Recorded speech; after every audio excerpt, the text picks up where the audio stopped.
not wanting Charlie's caricature to survive when the actual Charlie Kirk individual, who Charlie Kirk actually is so much more important. The caricature, the cartoon, is that Charlie's this young, smart guy, made a career out of debating college kids. Charlie Kirk's death is no longer being whispered about as just a tragedy. It's blowing up into a full-on digital battlefield where the ammo isn't bullets, it's accusations flying in every direction like wildfire. The jaw-dropping twist, the one person everyone assumed would be crushed under grief, his wife Erica, is now smack in the center of the storm. Whispers are flooding the internet, claiming she's not just a heartbroken widow, but maybe, just maybe, holding back secrets darker than anyone imagined. Was she mourning her husband?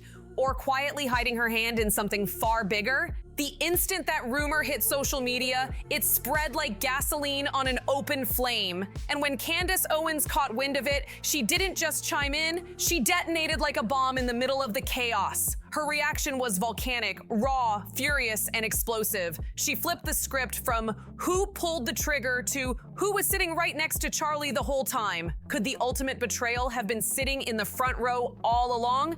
That single thought made the whole story spin darker than anyone was ready for.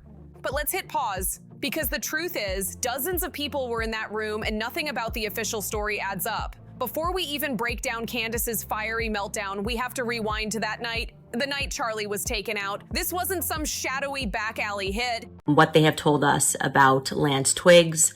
Obviously, we're going to go over this indictment. This kind of came up in the umpteenth hour. I'm going to tell you my honest opinion on it. There's more going on here. Very clearly, there's more going on here. So you can join us here. This happened in full view during a packed university event with thousands of eyes watching. Shots rang out, panic exploded, security scrambled, and in seconds, the golden boy of Turning Point USA was gone forever. And the way it all went down doesn't scream random gunmen off the street as it screams someone inside his circle moving with chilling precision. Total chaos doesn't even cover what happened. The official story reads more like a messy movie script than a real investigation. Authorities pinned the blame on a 22-year-old named Tyler Robinson, claiming he fired from a rooftop, but the deeper you dig, the more the ground shakes. The police affidavit itself makes one thing undeniable: this wasn't random at all. Whoever orchestrated it had insider knowledge down to the smallest detail. Tyler knew Charlie's full speaking schedule, the tent layout, even the exact exit he planned to use. That's not a lucky guess, that's surgical precision. Somebody with access fed him intel and opened the door from the inside, and then there's the way he fired. Witnesses who glimpsed the footage describe it as bone-chilling. Forget the screaming crowd, the scariest part was Tyler himself. Calm, steady, cold, moving with trained focus, hands like a professional. That didn't look like a rookie with a grudge. It looked like a man on a mission, moving, aiming, executing like clockwork. This wasn't a spur-of-the-moment meltdown. This was a calculated strike. Already very difficult for me to do this for a lot of reasons, but I knew it was important because I didn't want the last thing that people had in their minds about Charlie to be the moment he lost his life. That was what was especially hard because he's just had so many amazing moments throughout his career. Whoever Tyler really was, he had time, resources, and a plan stitched tighter than a military op. And here's where it goes ice cold. You don't pull off something like that without backing. Someone bankrolled him, someone protected him, paid and shielded. All the signs scream both. And the most shocking twist of all, police didn't even catch him. His own father turned him in. Without that one move, Tyler could have slipped into the shadows, leaving only bodies, chaos, and unanswered questions. That's not bad luck. That's a chilling strategy, a cold calculation that smells of weeks, maybe months of planning, and inside help feeding him every single move. The internet was already on fire with whispers that Charlie's own wife might have played a part. But then came the post that flipped the digital world upside down. One viral line captured it all. If this man's own wife set him up, every single conservative who stayed silent should be ashamed. He wasn't betrayed by politics. He was betrayed by his pillow. And suddenly all eyes turned to one person with constant access, his wife, Erica. Let's keep it real. And as I was saying, I was having this discussion with George this morning, obviously through a lot of tears, about not wanting Charlie's caricature to survive when the actual Charlie Kirk individual, who Charlie Kirk actually is so much more important. When a married person ends up gone under suspicious circumstances, the very first person law enforcement checks is the spouse. That's just the rule of the game. And sure, grief looks different for everybody. But the way Erica moved online right after Charlie's death, it had people looking at her sideways. Her posts didn't scream raw heartbreak. They looked polished, staged, almost rehearsed. Instead of letting her pain spill out naturally, she seemed like she was performing for the cameras, proving something instead of grieving in real time. And then Erica poured gasoline straight on the fire with one post that sent shockwaves across the internet. She wrote, "You have no idea the fire that you have ignited within this wife. The cries of this widow will echo around the world like a battle cry. If you thought my husband's mission was powerful before, you have no idea what you just unleashed across this entire country and world." That didn't sound like mourning. That sounded like a war speech, a battle cry, not a broken widow. Instead of calming suspicions, her words made them explode even louder. Sympathy began to vanish, and in its place came a tidal wave of suspicion. Was Erica grieving, or was she firing off a warning to somebody behind the scenes? And then came the neighbors, ready to talk. They painted a picture nothing like the polished, perfect marriage image splashed across Instagram. The caricature, the cartoon, is that Charlie's this young, smart guy, made a career out of debating college kids, decided not to go to college, started Turning Point USA. And I think a lot of people thought that Charlie must take himself a bit too seriously. And I want you guys to know that that could not be further from the truth. Behind closed doors, it was ugly. Explosive fights, screaming matches over money, arguments that rattled the walls, and the finances, messy, tangled, and suspicious. Whispers started swirling about a multi-million-dollar fortune, cash that could divide a family, not unite it. Suddenly, this wasn't just about politics or ideology anymore. It was about greed, betrayal, and hidden accounts stuffed with secrets nobody was supposed to see. That's when the internet's question shifted. Was this really a political hit? Or was it a fight fueled by money, power, and betrayal lurking at home? Was Erica truly a shattered widow, or was she covering her own tracks while the world cried for Charlie? Enter Candace Owens, the one voice never shy about dragging shady conservatives or backroom deals into the light. And this time she pounced with no hesitation. Candace treated Erica's behavior like neon lights screaming betrayal. To her, the stab in the back didn't come from some faceless enemy on the outside. No, it came from Charlie's own home. And Candace made one thing crystal clear. She wasn't going to play quiet while others kept their heads down. When Candace finally broke her silence, her words didn't just sting. Charlie and me were always laughing.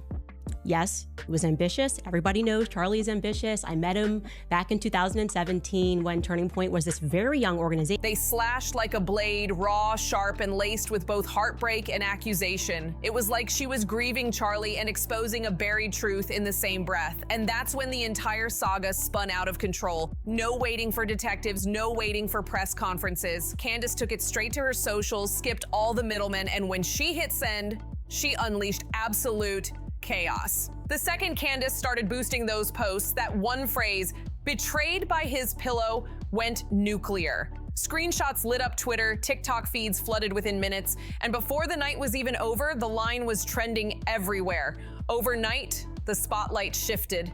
This wasn't just about Charlie's death anymore, it was about Candace Owens herself. Did she just say out loud what millions were too scared to whisper? And Candace wasn't done, not even close. Critics tried to brush her off, sneering that her likes and reposts were nothing more than conspiracy bait. But the receipts told a different story. Behind all the fire, there was something raw bleeding through. Pain. Real, gut-level pain that poured straight out of her own personal tributes. Candace didn't just talk, she showed the world what Charlie meant to her. She dropped a gut punch of a slideshow, photo after photo of them side by side, laughing. Okay, so we're receiving so much information. We have the exclusive for you on the mysterious trans boyfriend's family, what they have told us about Lance Twiggs. Obviously, we're going to go over this indictment. This kind of came up in the umpteenth hour. I'm going to cheering each other on, living their lives far from the noise of politics. No headlines, no spin, just pure friendship, captured in stolen moments the media never showed. And that tribute didn't just land, it exploded. For the first time, Charlie's death stopped being a headline and hit millions right in the gut as something human, something personal. Even people who couldn't stand Charlie, his harshest critics, admitted Candace's tribute broke them down. Some said they cried, others said they felt his absence for the first time in a way that no news cycle had managed to capture. And fans? They couldn't help pointing out the brutal contrast. This was the kind of raw emotion you'd expect from his wife. not the cold, carefully worded essays Erica was dropping online. Candace's words cut different. They were messy, emotional, unforgettable. No filters, no polish, just pain spilling straight from the source. But Candace didn't stop there. She went live. Half an hour, face trembling, eyes red, voice cracking as she tried to hold herself together and barely made it through. This wasn't a staged performance. This was a woman shattered, and that's exactly why it hit so hard. Her live stream wasn't just mourning, it was defiance. Because while Erica stayed hidden behind those neat little statements, Candace stood in real time, raw, unfiltered, and furious. Against the silence, against the cover-ups, against the whispers of betrayal. She refused to let Charlie's truth be buried 6 feet under. And then came the shift. Candace transformed right before everyone's eyes. She didn't just cry, she pivoted into full-blown investigator mode. The second police announced a probe, she was already on it. Chasing leads, piecing together timelines, asking the questions the officials wouldn't touch with a 10-foot pole. Candace wasn't waiting for tidy press releases or polished press conferences. She wanted answers right here, right now. And one thing was crystal clear: nothing and nobody was going to stop her from getting them. So when authorities finally dropped the official indictment against Tyler Robinson, guess who was already on it? Breaking it all down before the press, before the pundits, before the spin doctors could spin their lies? Candace Owens. She was locked in, ready to torch the official story the second it hit the airwaves. On paper, the indictment should have calmed the storm. A name, a suspect, something solid for the public to grab onto, but instead, it blew the entire case wide open again. Because the way prosecutors framed those charges, the way the timeline was written, it all looked messy, like puzzle pieces crammed into the wrong box, and Candace wasted zero time pointing out every crack in the picture. From the second prosecutors stepped up to that podium with their polished statements, Candace was live, streaming receipts, cutting through the fluff, and asking the questions nobody else dared to touch. She wasn't reacting like the crowd. She was dissecting it in real time, and millions were glued to her feed. The affidavit painted Tyler Robinson as a lone wolf, a 22-year-old with a grudge acting on impulse. But how does that square with the surgical precision of the hit? With the insider-level knowledge of Charlie's exact movements? It didn't! Candace ripped it apart, saying, "This wasn't some random angry kid with a gun. This was structured, planned, and funded. Somebody else was pulling the strings, and she wasn't alone." The internet lit up. Forums, Twitter threads, TikTok sleuths, all of them building the same puzzle Candace laid out. The indictment said Tyler fired from a rooftop. But how'd he even get up there without being spotted? How did he know Charlie's precise exit route when that information was locked down tight? And how did a so-called unstable kid keep his cool, steady, calm, aiming like a pro in front of thousands of witnesses? People who saw the footage couldn't stop repeating the same thing. Tyler didn't look scared, didn't look panicked, didn't even look angry. He looked trained. His movements, controlled. His face, cold. This wasn't a meltdown, this was execution style, and Candace hammered that point home. Tyler was 22, no military record, no tactical background, no history that screamed sharpshooter. So where did he learn that? Who taught him? Who armed him? And then came the twist that made the internet lose its mind. Tyler wasn't even caught by the police. His own father turned him in. That one detail sparked a tidal wave of suspicion. If Tyler was the obvious suspect, why weren't the cops already on him? Why did it take a desperate dad walking into a station to force an arrest? Candace framed it as proof the system was dragging its feet, maybe even trying to stitch together a clean narrative instead of chasing the real trail. She asked live on air, if his own father hadn't stepped up, would Tyler even be in custody right now? Or would he have disappeared, leaving us with nothing but a press conference about closure? The more Candace pushed, the shakier the official story looked. Neighbors spoke out saying Tyler wasn't even political. He wasn't at rallies, wasn't posting rants, wasn't obsessed with Charlie Kirk. Some swore he barely paid attention at all. So why risk everything? His life, his family's safety, for a target he didn't even care about? The answer flooding across social media was brutal. Money. This wasn't passion. This wasn't personal. This smelled like a paycheck. A hired trigger, not a lone wolf. And the more people replayed the timeline, the more it reeked of someone else pulling the strings while Tyler played the fall guy. The moment money got dragged into the conversation, all eyes spun right back toward Charlie's inner circle and once again toward Erica. Because here's the part that made the indictment stink. Prosecutors painted Tyler Robinson as a lone attacker. But the paperwork itself admitted he knew details he should have never had. They couldn't explain how. They couldn't explain why his moves looked polished instead of sloppy. They just slapped on the lone wolf label like duct tape and walked away. But Candace Owens? She wasn't buying it for a second. She lit up social media, blasting the narrative. The lone wolf excuse is lazy. It's insulting. This was orchestrated. And if you're still pretending you can't see that, you're choosing ignorance. Her followers ate it up instantly. Hashtags exploded, TikTok feeds filled with spliced clips of her rants, and the now infamous phrase, "betrayed by his pillow," roared back even louder, connecting Tyler's insider knowledge right back to Erica's access. Because really, who else could have fed him Charlie's exact schedule? Who else knew his exit routes, his vulnerabilities, his every move? And suddenly, this wasn't just a conservative echo chamber anymore. Journalists, influencers, and podcasters outside the bubble couldn't resist jumping in. The scandal mutated into a full-blown national drama, a political thriller unfolding in real time, and at the center of it all, Candace Owens, the one voice refusing to let the story get buried under red tape. She came armed with receipts. Digging into Charlie's past speeches, she reminded people of what he'd been saying before his death. Not just about politics, but about money, about donors, about who really pulled the strings behind the curtain. Her words sliced like a knife. Charlie didn't just step on toes, he threatened wallets. And when you threaten wallets in politics, you make enemies. That one line flipped the conversation completely. It wasn't just about whether Tyler Robinson hated Charlie. It was about who benefited from Charlie being gone. And when you follow that trail, it leads to only two chilling options: powerful outsiders with something to lose, or someone right inside his own home. And Erica, she wasn't helping her case. Every time she posted, her tone came across cold, robotic, detached. Meanwhile, Candace was going live, voice cracking, tears running, fury spilling. To millions watching, it looked like Candace was grieving harder than the widow herself.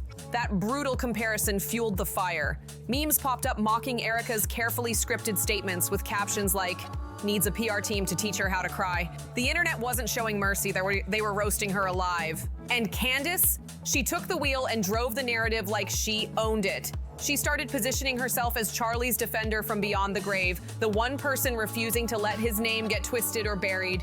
Every court update, every new detail from investigators, she shredded it live in front of millions. And it didn't feel like wild conspiracy. It felt like a case being prosecuted in real time. Her fans swore she sounded less like a commentator and more like a hard-nosed prosecutor.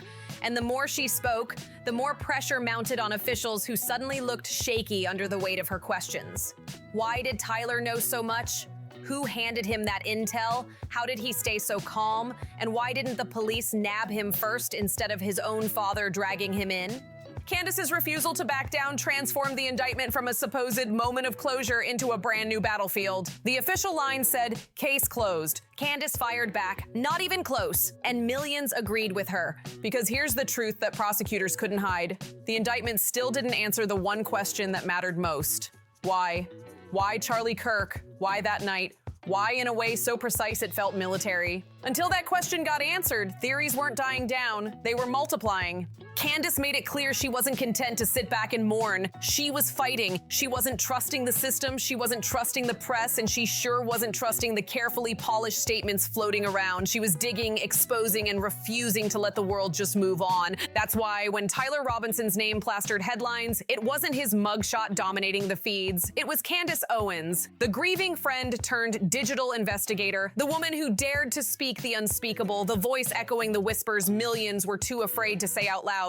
With every post, every live stream, every tear-streaked rant, she made the case bigger, louder, impossible to ignore. In her eyes, Charlie Kirk didn't just die, he was silenced. And Candace wasn't going to let the truth get silenced with him. So when prosecutors hit Tyler with 7 charges, including aggravated murder, and pushed for the death penalty, the public cheered, saying justice was finally in motion. But Candace, she shook her head. For her, this wasn't justice. This was a cover-up dressed as closure. Candace wasn't buying it, not for a second. To her, the whole indictment was too neat, too polished, way too convenient. And then she said what everyone else was too scared to even whisper. On her Instagram story, she dropped a bone-chilling line. "The indictment against the person who murdered Charlie has just been released, and this very much feels to me that we are getting part of the story, but not the full thing." That single post sparked a digital explosion. Instantly, the question shifted. Was Tyler Robinson really the mastermind? Or just a pawn in a much darker game? Who was pulling strings behind the curtain? What shadows were closing in on Charlie in his final days? And for anybody thinking Candace was just stirring up drama for clicks, reality hit fast. She was dead serious. Her fury wasn't entertainment. It was raw, jagged grief twisted into rage. When she went live reacting to the indictment, her voice cracked, her hands slammed against the desk, and her face flushed red with anger. This wasn't just commentary. This was heartbreak morphing into a crusade. And she wasn't keeping the smoke aimed only at Erica. No, Candace was torching anyone she believed had even the slightest hand in Charlie's downfall. Then came the revelation that sent shockwaves through the internet. Candace started dropping receipts on Charlie's private battles. She said the pressure was suffocating him. Political enemies circling, threats piling up, shady backroom deals closing in like a trap, and then she went even further. She named names. She pointed her finger straight at billionaire Bill Ackman. Candace claimed Ackman tried bribing Charlie to soften his stance on Israel, and when Charlie refused, that's when the threats started. She even said the pressure weighed so heavy that Charlie briefly considered pulling back. Not because he wanted to give in politically, but simply to survive. But he never made it that far. His life ended before he had the chance. That revelation shattered more than just his public image. It cracked his family's carefully built facade, too.